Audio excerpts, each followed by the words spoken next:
Hello and welcome to सलाहकार। मेरा नाम है विकास यादव एंड गाड़ी खड़ी है आज अपने साथ MG की मैजेस्टर। अगर आप एक फुल साइज SUV लेना चाहते हो जिसमें फीचर्स की भरमार हो, ऑफ रोड कैपेबल हो, कंफर्टेबल हो और सबसे बड़ी बात कि दिखने में बड़ी हो, रोड प्रेजेंस ऐसी लगे कि हाँ जी रोड पे सबसे बड़ी गाड़ी मेरी है, तो MG की मैजेस्टर आपके लिए एक काफ़ी वैल्यूएबल, काफ़ी अच्छी गाड़ी साबित हो सकती है। प्राइस हालांकि इस गाड़ी का अभी रिवील नहीं हुआ है, आई थिंक कि 27 अप्रैल को आपको इसका प्राइस मिल जाएगा, लेकिन हम एक्सपेक्ट प्राइस इसका जो लेके चल रहे हैं वो लेके चल रहे हैं कि गाड़ी आपको 40-45 लाख के आसपास जो है वो ऑफर की जाएगी। ये गाड़ी 4x2, 4x4 दोनों ऑप्शंस के साथ आएगी। ये गाड़ी 6 और 7 सीटिंग दोनों ऑप्शंस के साथ आएगी एंड इसके साथ साथ इसमें 4 कलर ऑप्शंस जो है वो आपको दिखने वाले हैं। मेटल एस कलर आप ये देख रहे हो जो काइंड ऑफ एक लाइट ग्रे कलर है, मेटल ब्लैक कलर आएगा। पीछे अपने पास खड़ा हुआ है वाइट कलर एंड एक आपको डार्क ग्रे कलर जो है वो मिलने वाला है। ये कुछ ऑप्शंस हैं। इंजन जो है वो आपको ट्विन टर्बो डीजल 2 लीटर का इंजन मिलने वाला है। सेगमेंट की सबसे अच्छी पावर 215 bhp की पावर एंड 480 न्यूटन मीटर का टॉर्क जो है वो इस गाड़ी के साथ आपको मिलने वाला है। तो चलिए ड्राइविंग एक्सपीरियंस देखते हैं इस गाड़ी का कैसा है। उसी दौरान मैं आपको मोटे मोटे फीचर बताऊंगा क्या कुछ जो है वो मिलता है और गाड़ी चलाने में कैसी है, माइलेज कितनी देगी, ऑफ रोड कितनी कैपेबल है, गाड़ी का सस्पेंशन कैसा है, इन सब चीज़ों के बारे में इस वीडियो में बात करने वाले हैं। चलिए शुरू करते हैं आज की इस वीडियो को। ड्राइव रिव्यू करने से पहले मोटे मोटे फीचर्स के बारे में बात कर लेते हैं, क्या कुछ मिलता है जिससे कि आपको एक आइडिया हो जाएगा कि सेगमेंट के हिसाब से कहाँ ये गाड़ी बेटर है। चाबी से शुरुआत करते हैं। ये वाली चाबी आपको इस गाड़ी के साथ मिलेगी। लॉक अनलॉक, बूट अनलॉक करने के लिए बटन, टिपिकल जो है बटन मिल जाते हैं आपको। उसके साथ साथ आपको Windows roll down and roll up के बटन्स मिल जाते हैं, यानी कि जब आप अनलॉक बटन को प्रेस करके रखोगे तो आपकी सनरूफ और सारी विंडो रोल डाउन हो जाएगी एंड जब आप लॉक बटन को प्रेस करके रखोगे तो वो आपकी ऊपर भी चली जाएगी एंड काफ़ी फास्ट जो है वो विंडोज़ डाउन और अप जाती है। ये एक अच्छी चीज़ है। गाड़ी सामने से काफ़ी वाइड दिखती है, काफ़ी मैसिव, काफ़ी बड़ी दिखती है। बड़ी सारी ब्लैक कलर की ग्रिल आपको मिलती है। 360 कैमरा, एडास लेवल 2 के फीचर्स आपको दिए गए हैं। नीचे स्किड प्लेट है, काइंड ऑफ ग्रे कलर की स्किड प्लेट आपको मिलती है। फ्रंट पार्किंग सेंसर्स दिए गए हैं। ऑल्सो यहाँ पे LED DRLs, LED headlamp and cornering fog lamps वगैरह के फीचर, वो सब चीज़ें जो है वो आपको ऑफर की जाती है। अब आ जाते हैं साइड से। साइड से गाड़ी अगेन काफ़ी लंबी सारी दिखती है। ये इस सेगमेंट की सबसे लंबी, चौड़ी और सबसे ऊंची गाड़ी जो है वो आपको मिलने वाली है एंड वो चीज़ आपको इसकी रोड प्रेजेंस में दिखेगी भी। अगर एक फॉर्च्यूनर के बगल में आप इसको खड़ा करते हो तो डेफिनेटली ये गाड़ी बड़ी ज़रूर लगती है, उससे काफ़ी बड़ी लगती है।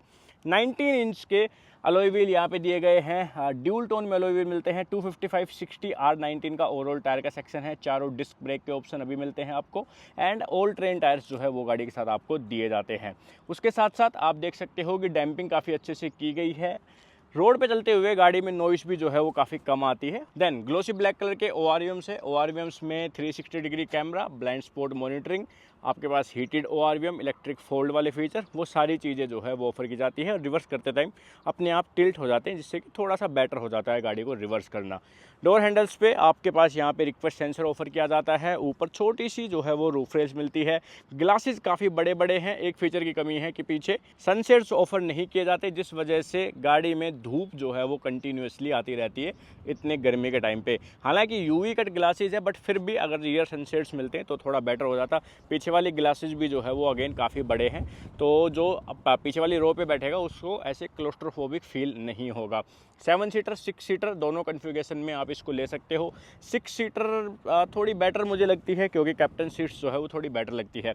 अभी पीछे से गाड़ी एकदम गंदी हो चुकी है क्योंकि हम ये पूरा एरिया जो आप देख रहे हो ना दीवार के उस तरफ का, वो पूरे एरिया में इसको टेस्ट करके लाए ऑफ रोडिंग के लिए कि कितनी कैपेबल है और एक्चुअल में ये गाड़ी कैपेबल तो है भाई, इसमें कोई शक नहीं है। ये जो ब्रांडिंग है ना मैजेस्टर, मोरिस गैराज, ये थोड़ी सी कम हो सकती थी क्योंकि काफ़ी बड़ी क्रोम में दी गई है जो कि ओवरऑल पीछे का लुक थोड़ा हैम्पर करती है। लाइट का सेटअप भी काफ़ी बड़ा है। मुझे थोड़ी सी स्लीक पतली लाइटें जो है वो पीछे की तरफ अच्छी लगती है और सामने की तरफ थोड़ी बड़ी लाइटें जो है वो अच्छी लगती है। ये मेरा पर्सनल ओपिनियन है, बाकी आप अपने हिसाब से देख सकते हो। ट्विन एग्जॉस्ट है, ठीक है, और दोनों ही काम करते हैं तो दोनों तरफ आपको दिख जाएंगे। 4WD की ब्रांडिंग आपको यहाँ पे दिख जाएगी। इलेक्ट्रिक टेलगेट गैस्टर कंट्रोल के साथ आता है, यानी कि आप पीछे पैर से ऐसे नीचे स्वाइप करोगे तो आपका जो टेलगेट है वो खुल जाएगा और देखो कितना सेंसिटिव है। मैंने तो किया भी नहीं था अच्छे से, फिर भी खुल गया। यहाँ पे अगर सारी रो डाउन हो तो कुछ इतना बूट स्पेस आपको मिलता है। सारी रो अप हो तो आई थिंक कि 323 लीटर के समथिंग का बूट स्पेस मिलता है। तो कुछ इतना स्पेस है, स्पेस डिसेंट है, आराम से आप अपने 1-2 बैग तो रख पाओगे, कोई दिक्कत नहीं है। 12 वोल्ट का पावर सॉकेट, एक पीछे लाइट, ये 2 चीज़ें आपको ऑफर की जाती है। एंड स्पेयर व्हील गाड़ी का नीचे की तरफ जो है वो दिया जाता है। बाकी छोटे छोटे फीचर्स अगर मैं कुछ आपको नहीं बता रहा हूँ, जैसे कि डिफोगर, वाइपर, एंटेना वगैरह, वो सब आता है, उसमें कोई जो है आपको सोचने की ज़रूरत नहीं है। पीछे वाली सीट पे एक्चुअली में गाड़ी लॉक है अभी हमारी, तो ये मैंने अनलॉक की। पीछे वाली सीट पे आप देखोगे, डोर पे सॉरी आप देखोगे तो यहाँ पे सॉफ्ट टच है, ये सॉफ्ट टच है, ये वाला सॉफ्ट टच है, ठीक है। JBL का साउंड सिस्टम है 12 स्पीकर्स का, और काफ़ी अच्छी बिल्ड क्वालिटी जो है वो मटेरियल क्वालिटी वो आपको फील होने वाली है गाड़ी के अंदर। कोई किसी तरह की शिकायत आपको नहीं होगी। सारी Windows auto up auto down feature के साथ आती है। ये सीट आपकी इलेक्ट्रिक नहीं आती, मैनुअल ही आपको एडजस्ट करनी पड़ेगी। ऑल्सो इसमें वेंटिलेशन और मसाज का फंक्शन नहीं आता, वो सिर्फ आपको सामने की तरफ मिलता है। एंड ये थर्ड जोन क्लाइमेट कंट्रोल, यानी कि पीछे वाला AC जो है वो आप देख पा रहे हो। एक चीज़ है इस गाड़ी में, ड्राइव के टाइम पे बताऊं, नहीं फिर मैं आपको दिखा नहीं पाऊंगा, मैं अभी बता देता हूं। जब भी इस गाड़ी का AC चलता रहता है ना, तो ये यहाँ से एयर सक करती रहती है, जिस वजह से गाड़ी में एक नॉइस बनती रहती है कंटिन्यूसली। आपको ऐसा लगेगा कि कोई फ़ैन चल रहा है ना, वो वाली नॉइस आती रहती है गाड़ी में, और वो यहाँ से आती है। हमने चेक किया तो यहाँ से एयर सक करता है। अब उसके बाद ड्राइवर साइड आप देखोगे, यानी कि मेन डैशबोर्ड चेकआउट करोगे तो ज़्यादा कोई बड़ी बड़ी स्क्रीन्स नहीं है। एक 12.3 इंच की स्क्रीन यहाँ पे ऑफर की जाती है, जो कि आपके काफ़ी सारे काम करती है, जैसे कि आपकी सीट वेंटिलेशन, आपका मसाज फंक्शन, एडास से रिलेटेड चीज़ें, काफ़ी सारी चीज़ जो है वो आप वहाँ से टॉगल कर पाओगे। एंड जो ऑफ रोडिंग से रिलेटेड बटन है जितने भी, वो सारे आपको हार्ड बटन्स दिए गए हैं। उससे पहले यहाँ पे 12 वे एडजस्टेबल जो है वो इलेक्ट्रिक सीट्स आती है। ड्राइवर के लिए 6 एयरबैग आते हैं। ये सीट में मसाज और वेंटिलेशन दोनों फीचर आते हैं। उस वाली सीट में भी मसाज एंड वेंटिलेशन दोनों फीचर जो है वो ऑफर किए जाते हैं। देन बड़ी सारी पैनोरामिक सनरूफ है। ये कर्टन अभी आधा जो है वो बंद किया हुआ है हमने। कर्टन थोड़ा और डार्क हो सकता था, तो थोड़ा एक जो लाइट कंटिन्यूसली गाड़ी के अंदर आती रहती है वो नहीं आती, और गाड़ी थोड़ी AC कूलिंग अच्छी करता। हालांकि इसका AC काफ़ी बढ़िया है। अभी आई थिंक तो पीक गर्मी चल रही है, और AC जब चल जाता है गाड़ी का तो महसूस नहीं होती कि भाई गर्मी है, तो वो अच्छी चीज़ है। इंजन बड़ा है तो AC जो है वो ठीक ठाक ही मिल जाता है आपको। चलिए एक बार मैं स्टार्ट कर दूँ गाड़ी। ये गाड़ी स्टार्ट हो गई है, और MG यहाँ पे एक लोगो बना हुआ आया, डिजिटल डिस्प्ले आई। यहाँ पे ये वाली स्क्रीन जो है वो भी आपकी ऑन हो गई है। थोड़ा इसका थीम भी बेटर हो सकता था, बट वो नहीं है। स्टीयरिंग पे देखोगे आप तो कंट्रोल्स है, MID से रिलेटेड कंट्रोल, क्रूज कंट्रोल, नीचे पैडल शिफ्टर, इस तरफ अपने मीडिया से रिलेटेड कंट्रोल्स, यहाँ पे वॉइस असिस्टेंट, और यहाँ पे एक फेवरेट का बटन है। इस तरफ क्रूज कंट्रोल को सेट करने के लिए एडेप्टिव क्रूज जब आप ऑन करते हो तो कितना डिस्टेंस मेंटेन करके चलना है, उसके लिए जो है वो आपको बटन मिलता है। एंड ये स्टीयरिंग व्हील जो है वो टिल्ट एंड टेलीस्कोपिक दोनों वे में एडजस्ट जो है वो हो जाता है, थोड़ा सा टाइट लगता है। लेफ्ट साइड में आपके वाइपर्स के कंट्रोल है, ऑल्सो यहाँ पे हेडलैम्प से रिलेटेड जो है वो कंट्रोल्स आप देख पा रहे हो। एंड राइट साइड में कॉलम माउंटेड गियर नॉब जो है वो आपको दिख रहा है। ये इसका गियर है, ये कोई इंडिकेटर वगैरह नहीं है, गियर है। और अभी मैं इसको चला के लेके आ रहा था ना, तो मैंने सोचा भाई इंडिकेटर देना, और ये गलती से ये जो है वो टॉगल हो जाता है, तो थोड़ा सा टाइम लगेगा, बट इसकी हैबिट आपको हो जाएगी, और ये काफ़ी इजी टू ऑपरेट रहता है। यहाँ पे बार बार हाथ ले जाने की ज़रूरत नहीं पड़ती, आप यहीं से टॉगल कर सकते हो गियर को, तो अच्छा है। ये थोड़ा बस यूज टू इसके लिए होना पड़ता है। डैशबोर्ड कंप्लीट ये लेदर का है। एंड यहाँ पे AC के कंट्रोल्स है। इस तरफ आपके ऑफ रोडिंग से रिलेटेड जो है वो सारे बटन्स मिलते हैं। डिफरेंशियल लॉक हो गए, 2 हाई 4 हाई, ऑटो मोड में रखनी है, क्रॉल कंट्रोल करना है, वो सारे बटन्स है। इस तरफ सारे टेरेन मोड्स है, सैंड हो गया आपका, फिर रॉक हो गया, स्नो हो गया, मड हो गया।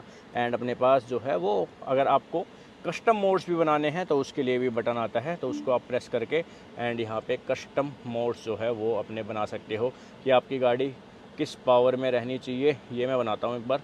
और ESP स्पोर्ट्स होना चाहिए, ESC, तो कस्टम मोड्स जो है वो आप क्रिएट कर सकते हो। और काफ़ी बड़ा सारा ग्लोब बॉक्स है जिसके अंदर बढ़िया से सामान आप रख सकते हो, बड़ी बड़ी बोतलें रख सकते हो। ड्यूल वायरलेस चार्जर है, IR वेव इलेक्ट्रिक वाला आता है। एंड यहाँ पे लाइटें वगैरह, सनरूफ के कंट्रोल, बूट अनलॉक करने के लिए बटन, ये सब चीज़ें जो है वो ऑफर की जाती है। चलिए अब गाड़ी को चलाते हैं, क्योंकि चलाने में ही मेन पता चलेगा कि गाड़ी कैसी है। चलिए चलाते हैं तो फिर अपनी इस MG मैजेस्टर को। देखो हालांकि सुबह से मैंने इसको 90 किलोमीटर चला लिया है, और अब हम इसका ड्राइव रिव्यू कर रहे हैं। अब इस 90 किलोमीटर में से हम गुड़गांव से लेके आए थे गाड़ी को इस मुंबई एक्सप्रेस वे पे, और ये मैकडी है ना गुड़गांव का फेमस, जिससे कि अरावली दिखती है। तो यहाँ तक लेके आए थे। उसके बाद हमने 1-1.5 घंटे इससे बढ़िया ऑफ रोडिंग की, यानी कि थोड़े से सैंड में चलाया, थोड़े ऊपर नीचे वाले रास्तों पे चलाया, तो अच्छे से वहाँ पे भी टेस्ट किया। एंड फ्यूल इकोनॉमी सरप्राइजिंगली जो शो कर रही है 7.4 किलोमीटर पर लीटर की जो है वो शो कर रही है, जिसमें हमने बढ़िया स्पोर्ट्स मोड वगैरह सब चीज़ें मतलब टेस्ट कर ली, गाड़ी को अच्छे से अब्यूज़ किया। उसके बाद काफ़ी डिसेंट फ्यूल इकोनॉमी शो कर रही है। अगर आप इसको हाईवे पे मोस्टली चलाने वाले हो, 100-120 के स्पीड बैंड्स में चलाने वाले हो, तो ये गाड़ी आपको आराम से 12-13 के आसपास का माइलेज जो है वो निकाल के दे देगी। कोई शिकायत आपको उससे नहीं रहेगी। अभी ये जो आरपीएम इतना हाई हो रहा है ना, जैसे 2.3 ये आरपीएम चला गया है और गाड़ी गियर चेंज नहीं कर रही है, ये हो रहा है क्योंकि मैंने कस्टम मोड्स इसमें लगाया हुआ है। तो मैं एक बार इसको नॉर्मल मोड पे करता हूँ, ये आ गए अपनी नॉर्मल मोड पे, और देखोगे आप तो एकदम ही सेटल जो है वो हो गया है यहाँ पे आरपीएम। 80 की स्पीड 80, 90 पे 1,500 आरपीएम जो है वो कंज्यूम कर रही है गाड़ी। एंड हाईवे पे काफ़ी स्टेबल फील होती है 120 तक क्यों कह रहा हूँ उसके बारे में थोड़ी सी देर में आएंगे हम। उससे पहले हम जैसे अपने एक सेगमेंट के बारे में बात करते हैं, वो करते हैं। तो सबसे पहले बात आती है विजिबिलिटी की। तो विजिबिलिटी, भयंकर विजिबिलिटी। आप एक बार गाड़ी की सीट पे बैठोगे, आपको लगेगा हाँ ये है भाई गाड़ी, ये है कमांडिंग पोजीशन, ये है विजिबिलिटी। काफ़ी बड़ी दिखती है, काफ़ी बड़ी दिखती है। आज जब मैं सबसे पहले इसमें बैठा तो बस मैं सरप्राइज था, मैं यही सोच रहा था यार कितनी बड़ी गाड़ी है, कितनी बड़ी गाड़ी है। एकदम पूरी दोनों लाइन आपको लगेगा कि घेर के चल रही है हाईवे पे, बिल्कुल स्पेस नहीं बच रहा है, पूरा बोनेट एरिया विजिबल रहता है। और ये सेल्टोस वगैरह ये सब तो ऐसे लगता है कि काफ़ी नीचे है इसके, एकदम जैसे आप गाड़ी के अंदर झाँक सको ना, इतनी विजिबिलिटी जो है वो इस गाड़ी के अंदर है। बड़े बड़े ORVMs है, बड़े बड़े आपके पास ग्लास एरिया है, कहीं से भी विजिबिलिटी हैम्पर नहीं होती। ए पिलर हो, कोई भी पिलर हो, कोई भी मिरर हो, कहीं कोई समस्या आपको विजिबिलिटी वाइज इस गाड़ी में नहीं आने वाली है। IRVM जो है वो ऑटो डिमिंग IRVM के फीचर के साथ आता है। एंड पीछे आप देखोगे तो कंप्लीट ग्लास एरिया पीछे का भी जो है वो विजिबल रहता है। पीछे भी अच्छा खासा बड़ा ग्लास दिया गया है। ओके, देन उसके बाद बात आती है अर्गोनॉमिक्स की कि क्या चीज़ें रीच में हैं, क्या चीज़ें रीच में नहीं हैं। तो सबसे पहले तो गियर, इसका जो स्टीयरिंग माउंटेड या फिर कॉलम माउंटेड गियर जिसको कहते हैं, वो गियर नॉब दिया गया है। आराम से आपके हाथ के पास है बिल्कुल गियर, आप स्टीयरिंग पकड़े ही आराम से गियर जो है वो टॉगल कर सकते हो। यहाँ पे आपके हेडलैम्प के कंट्रोल्स है, हेडलैम्प भी आप आराम से एक्सेस कर सकते हो। जो चीज़ें आप एक्सेस नहीं कर सकते, जो चीज़ें थोड़ा सा मुझे लगता है कि 1-2 चीज़ें जिनके लिए हार्ड बटन्स जो है वो देना चाहिए था, वो है एक तो 360 डिग्री कैमरा। 360 डिग्री कैमरा के लिए कहीं पे भी हार्ड बटन्स नहीं है। हालांकि जब भी आप गाड़ी का रिवर्स लगाते हो, गाड़ी आपकी लो स्पीड में रहती है, तो 360 जो है वो काफ़ी इम्पोर्टेंट जगह पे अपने आप चल जाता है इसमें। तो बार बार टॉगल करने की ऐसा ज़रूरत नहीं है, बट अगर आपको करना हो तो मेरे हिसाब से कहीं ना कहीं एक हार्ड बटन जो है उसके लिए दिया जाना चाहिए था। सेकंड चीज़ जो मुझे लगती है वो है वेंटिलेटेड सीट्स। अब इसमें ड्राइवर एंड को पैसेंजर वेंटिलेटेड सीट्स आती है, लेकिन उनके लिए भी कोई भी हार्ड बटन जो है वो नहीं दिया गया है। तो जनरली अपनी गाड़ियों में क्या होता है कि सीट के साइड में वेंटिलेशन के बटन्स होते हैं, या फिर ड्राइवर डोर पे वेंटिलेशन के बटन्स होते हैं, एसी के कंट्रोल्स के पास भी जो है वो वेंटिलेशन के बटन्स होते हैं। तो यहाँ कहीं अगर वेंटिलेटेड सीट्स के बटन ऐड किए जाते तो वो भी थोड़ा बढ़िया रहता टॉगल करने के लिए। अभी मेरे को वेंटिलेटेड सीट चाहिए, ऑनेस्टली बता रहा हूँ। अभी मैं ऑन करना चाह रहा हूँ, लेकिन मेरे को काफ़ी अंदर जो है वो इसमें जाना पड़ेगा। हाँ, यहाँ पे एसी के पास जो है, यहाँ पे वेंटिलेशन के बटन्स जो है वो आपके पास आते हैं, तो आपको यहाँ पे टॉगल करना पड़ता है। ठीक है जी। एसी के लिए प्रॉपर बटन्स आपको मिलते हैं, ये अच्छी चीज़ है। फ़ैन के लिए उस तरफ मिलता है, टेम्परेचर के लिए इस तरफ मिलता है। Dual zone climate control AC आता है, तो कोई समस्या नहीं है, सब कुछ बढ़िया है। 1000 बटन की प्लेसमेंट यहाँ पे है। एसी इन एंड आउट के लिए यहाँ पे बटन्स दिए गए हैं, तो इनके लिए भी प्रॉपर बटन्स है। एक और जो चीज़ मुझे लगती है कि थोड़ी सी ईजी टू एक्सेस होनी चाहिए थी, वो है टाइप सी का पोर्ट। अब इसमें 2 वायरलेस चार्जर तो दिए जाते हैं, लेकिन इसमें कोई भी टाइप सी का पोर्ट ऊपर की तरफ नहीं है। वो इस जो मिडल वाला अपना सेंटर कंसोल है, इसके नीचे की तरफ दिया गया है, जो कि एक्सेस करने में थोड़ी सी परेशानी वो भी मेरे को हुई। तो वो एक छोटी सी समस्या जो है वो है।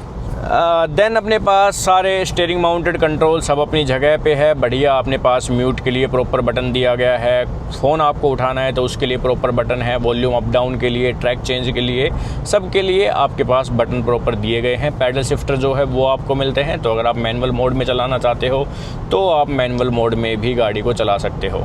अब जो सेंट्रल कंसोल पे सबसे ज़्यादा बटन्स हमें मिलते हैं वो मिलते हैं इस गाड़ी को ऑफ रोड कैपेबल जो बनाते हैं। ऑफ रोडिंग करने के लिए आपको जितने कंट्रोल चाहिए उनके लिए सब के लिए प्रॉपर हार्ड बटन्स जो है वो दिए हैं एमजी ने, और बार बार इसी चीज़ पे फोकस किया है कि हमारी गाड़ी ऑफ रोडिंग कैपेबल सबसे ज़्यादा है इस सेगमेंट के हिसाब से। अब कितनी है वो थोड़ी सी देर में हम उस कंक्लूजन पे आएंगे, बट हाँ बटन्स एकदम प्रॉपर यहाँ पे नोब्स मिलते हैं, बटन्स मिलते हैं डिफरेंशियल के लिए, आपके लिए टेरेंस मोड अगर आप सेलेक्ट करना चाहते हो तो उसके लिए भी प्रॉपर जो है वो आपको यहाँ पे मोड्स मिलते हैं। अभी हम इसको ऑटो मोड में चला रहे हैं। ऑटो मोड में क्या है कि गाड़ी अपने हिसाब से 2H और 4H में शिफ्ट करेगी। अभी हाईवे पे है तो 4H में बिल्कुल भी शिफ्ट नहीं करेगी। जब हम जाएंगे थोड़ा सा ऑफ रोडिंग की तरफ, थोड़ा सा ऐसे ट्रेंच में जहाँ पे गाड़ी को लगेगा कि हाँ भाई यहाँ पावर की ज़रूरत है, यहाँ ट्रैक्शन खो रही है गाड़ी, तो फिर ये ऑटोमेटिकली जो है वो 4H में चली जाएगी। आप 4H अपने हिसाब से टॉगल करना चाहो तो वो भी कर सकते हो, एंड अगर आप 4 लो 4 हाई पे करना चाहो तो वो भी आपके पास जो है वो ऑप्शंस वहाँ पे दिए गए हैं। ठीक है, 102 किलोमीटर हम चल चुके हैं और मुंबई एक्सप्रेस वे पे अगर अभी हम स्पीड देखें तो हमारी 112 की स्पीड है और 1900 RPM के आसपास जो है वो ले रहा है। मैं आते समय चेक कर रहा था तो जब गाड़ी 120 पे होती है तो ये पूरे के पूरे 2000 RPM कंज्यूम करती है।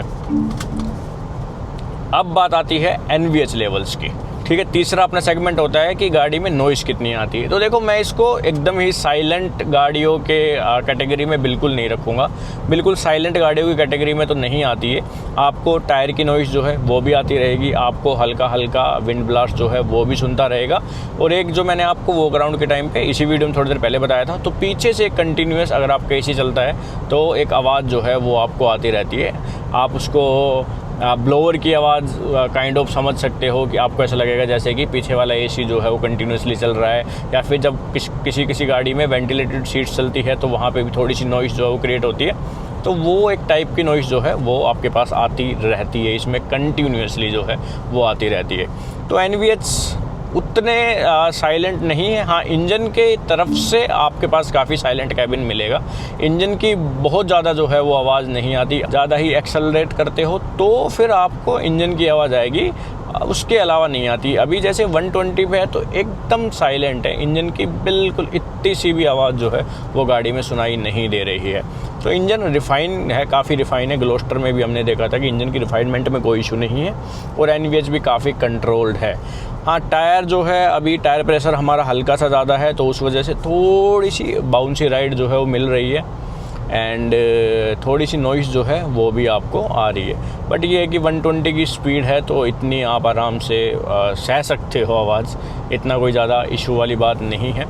हल्का सा म्यूजिक भी अगर आप चलाओगे तो एकदम बिल्कुल आपको फिर साइलेंट गाड़ी लगने वाली है। म्यूजिक सिस्टम बहुत बढ़िया है, 12 स्पीकर का JBL का साउंड सिस्टम आता है और काफ़ी क्रिस्प आवाज़ है, साउंड क्लैरिटी काफ़ी अच्छी है, वोकल्स जो है वो काफ़ी अच्छे गाड़ी में आपको दिखने वाले हैं।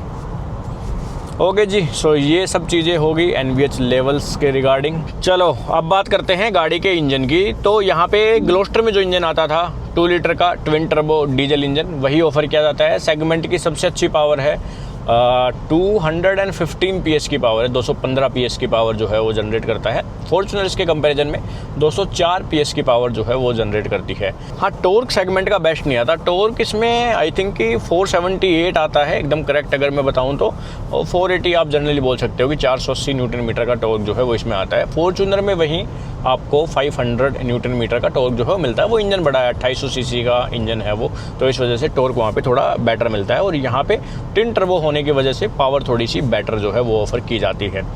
अब पावर डिलीवरी की अगर बात करें ना तो ओवरऑल गाड़ी के वेट के हिसाब से पावर आपको उतनी बेहतरीन फील नहीं होगी। ऐसा नहीं है कि आपने एक्सेलेरेटर पेडल प्रेस किया और गाड़ी जो है वो आपकी भाग रही है, वो पावर डिलीवरी कहीं ना कहीं आप इस गाड़ी में मिस करोगे। अभी मैं हाईवे पे जब लेके आ रहा था तो मैं यही टेस्ट कर रहा था बार बार कि पावर डिलीवरी उतनी बढ़िया जो है वो जो 215 PS है ना, जो वो उतनी कहीं ना कहीं फील जो है वो कम होती है। वो कहीं ना कहीं टॉर्क के हिसाब से भी है कि टॉर्क थोड़ा सा कम है तो गाड़ी जो है वो उतना पुल नहीं देती है।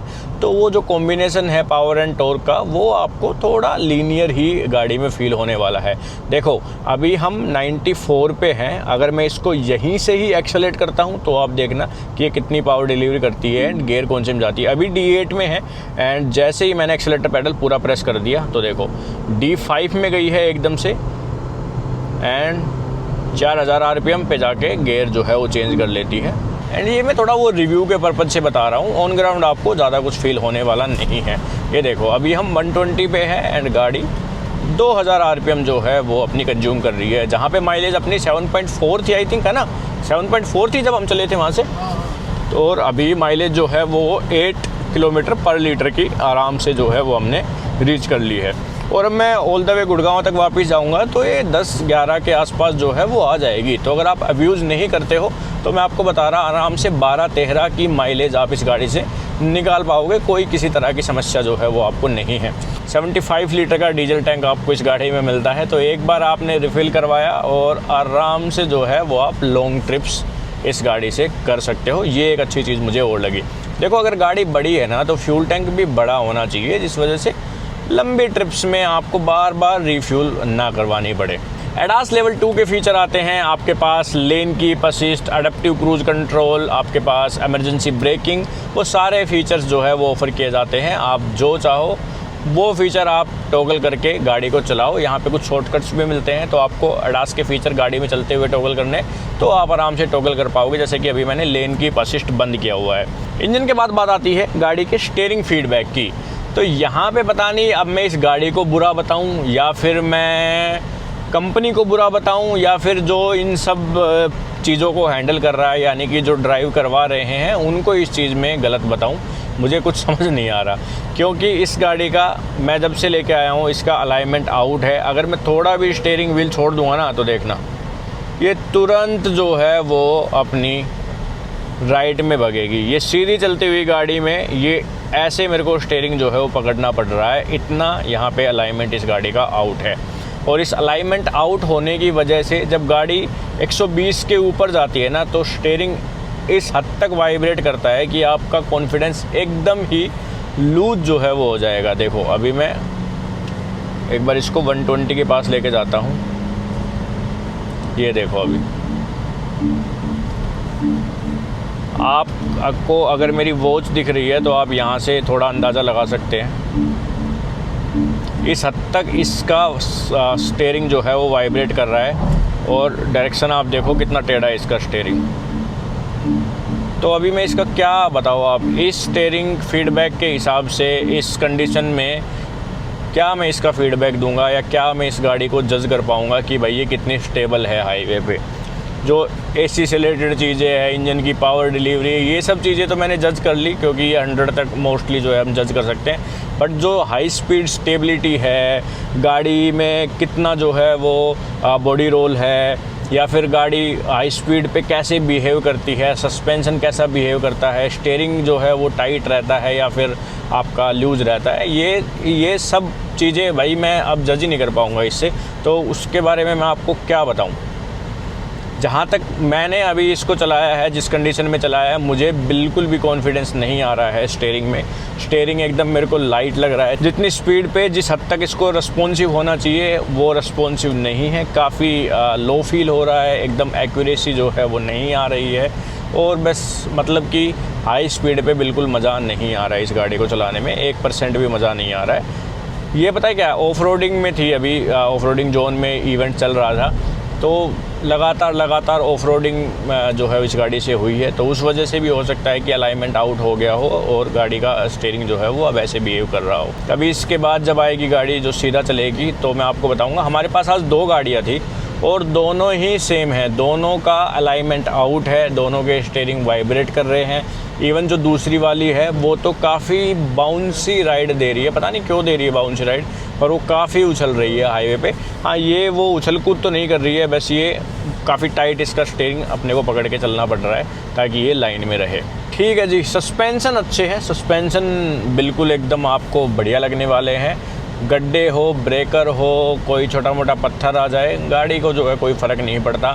ऑफ रोडिंग अगर आप कर रहे हो और ऊंचा नीचा रास्ता है, आप थोड़ा सा भगा के भी निकाल लोगे, कोई आपको झटका महसूस नहीं होगा। काफ़ी कंफर्टेबल है, काफ़ी अच्छे सस्पेंसन जो है वो गाड़ी के हैं। पीछे वाली सीटें भी काफ़ी अच्छी है, काफ़ी कंफर्टेबल सीटें हैं। राहुल जी, कैसा रिस्पॉन्स है पीछे वाली सीटों का? बढ़िया है, बस वेंटिलेटेड होती है पीछे भी तो ज़्यादा। हाँ, सन ब्लाइंड नहीं है पीछे, वो बहुत ज़्यादा। कह रहे हैं कि वेंटिलेटेड होती तो बढ़िया रहता पीछे वाली सीटें, और पीछे सन ब्लाइंड जो है वो नहीं मिलते हैं, जिस वजह से भी थोड़ा सा धूप का इशू रहता है। अभी उस तरफ से धूप आ रही थी तो इनको इस वाली सीट पे ट्रांसफ़र होना पड़ा क्योंकि सन ब्लाइंड नहीं थे। अगर सन ब्लाइंड होते तो वहाँ से भी जो है बैठ के और मतलब वहाँ पे बैठ के जर्नी हो सकती थी। तो वो एक थोड़ा सा वो है, इतनी महंगी गाड़ी में आने चाहिए थे। अभी तो काफ़ी सस्ती गाड़ियों में बेस वेरिएंट से ये सोनेट वगैरह आई थिंक बेस वेरिएंट से ऑफ़र कर देती है ना सन ब्लाइंड, बेस वेरिएंट से ही सन ब्लाइंड ऑफ़र करती है। यूवी कट ग्लासेस है, बट फिर भी सन ब्लाइंड तो पीछे वाली सीटों पे होनी चाहिए, पीछे वाले आई मीन डोर पे होने चाहिए। ठीक है जी, 128 किलोमीटर हम चल चुके हैं। 8.2 किलोमीटर पर लीटर की फ्यूल इकोनॉमी जो है वो गाड़ी हमें शो कर रही है। हाँ सच, मैंने आपको गियर रेशियो जो है वो नहीं बताया। अभी देखो, मैं बिल्कुल भी हाथ नहीं छोड़ सकता, मैं जैसे ही हाथ छोड़ रहा हूँ वैसे ही स्टीयरिंग जो है मेरा एकदम वाइब्रेट कर रहा है। 100 पे तो एकदम ही साइलेंट रहती है गाड़ी, एकदम साइलेंट। 1700 RPM लेती है, एकदम ऐसा लगता है ग्लाइड कर रही हो हाईवे पे। ओके, सो बात कर रहे थे हम गाड़ी के गियर की। तो 8 स्पीड का automatic torque converter gear box यहाँ पे ऑफर किया जाता है और गियर काफ़ी मेरे को रिस्पॉन्सिव लगे। आप बिल्कुल आराम से चला रहे हो गाड़ी को तो 1900 RPM के आसपास जो है वो गियर शिफ्ट कर देती है आराम से, बिल्कुल आपको पता नहीं चलता, कोई ज़्यादा जर्क नहीं है। हाँ, जब आप गाड़ी को पुल करते हो तो आपको हल्का आधे 1 सेकंड का जो है वो गैप महसूस होगा, क्योंकि वो ऑटोमेटिक टॉर्क कन्वर्टर का बिहेवियर ही कुछ ऐसा है कि एक बार हल्का सा जो है वो गैप देके फिर लो करता है, देन जो है वो गाड़ी आपकी रिस्पॉन्ड करती है। ठीक है, तो गियर से कोई शिकायत नहीं है, 8 स्पीड का है, बढ़िया है। 8 स्पीड का होने की वजह से ही जो है वो 120 पे इसको 2000 RPM के आसपास रखता है। अदरवाइज अगर 6 स्पीड का होता तो फिर गाड़ी RPM थोड़े ज़्यादा लेती है, माइलेज जो है वो हाई स्पीड में थोड़ी सी कम आपको देती। तो हाई स्पीड्स के लिए तो काफ़ी अच्छा और सही जो है वो गियर बॉक्स मेरे को लगा, कोई इससे शिकायत नहीं है। तो मैनुअल के लिए आपको कुछ नहीं करना है, आपको सिंपली पैडल शिफ्टर जो है वो प्रेस कर देना कोई भी। अगर आप गियर डाउन करना चाहते हो तो ये डाउन का किया मैंने और गाड़ी 8वें गियर से 7वें में चली गई है। M7 यहाँ MID में शो कर रहा है और अब मैं एक्सीलेट पैडल प्रेस करूँगा तो आप देखो थोड़ा और डाउन जाना चाहिए मेरे को। ये बात जनरली जो है वो आपकी 2000 RPM पे चेंज करती है, अगर आप स्पोर्ट्स मोड में रखते हो तो थोड़ा ऊपर जाती है, लेकिन यहाँ पे आप देखो कि इसने 3500 RPM के आसपास जाके जो है वो गियर शिफ्ट किया। अब ऐसा नहीं है कि जब तक आप मैनुअली शिफ्ट नहीं करोगे गियर शिफ्ट नहीं होगा, गियर शिफ्ट हो जाएगा, उसमें कोई वो नहीं है। बस ये है कि RPM काफ़ी हाई होंगे। जब तक गाड़ी देखेगी कि आप नहीं चेंज कर रहे हो, गियर नहीं चेंज कर रहे हो, तो फिर गाड़ी जो है वो अपने से गियर चेंज करेगी। 120 के ऊपर जाने के बाद कंटिन्यूस जो है वो एक साउंड आपको आता रहता है। एंड ये लो,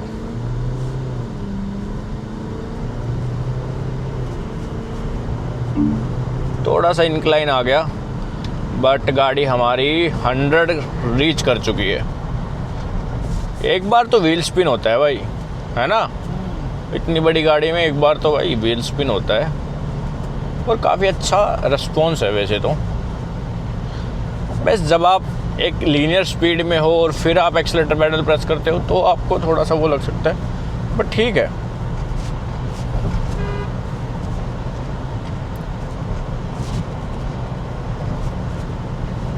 ये सही अलाइनमेंट बैलेंसिंग वाली गाड़ी मिली होती ना तो फिर ज़्यादा मज़ा आता है, ज़्यादा अच्छे से हम बता पाते इसके बारे में। बट अभी तो ये सारा ध्यान ही मेरा स्टीयरिंग के ऊपर है, इसको टाइट पकड़ने में ही जो है मेरी सारी एनर्जी चली जा रही है। ओके जी, सो अब बारी आती है कंक्लूजन की कि गाड़ी आपको क्यों लेनी चाहिए या फिर दूसरे ऑप्शंस आपको क्यों देखने चाहिए। देखो, लेने के तो मेन रीजंस जो बनते हैं मेरे हिसाब से, गाड़ी लंबी चौड़ी है जिस वजह से रोड प्रेजेंस अच्छी देती है, ऑल्सो स्पेस जो है वो गाड़ी में अच्छा है। तो एक 7 सीटर पर्पज से, प्रॉपर 7 सीटर आप देख रहे हो तो आपके लिए एक बेटर चॉइस बन सकती है। फीचर्स गाड़ी में पूरे के पूरे आते हैं।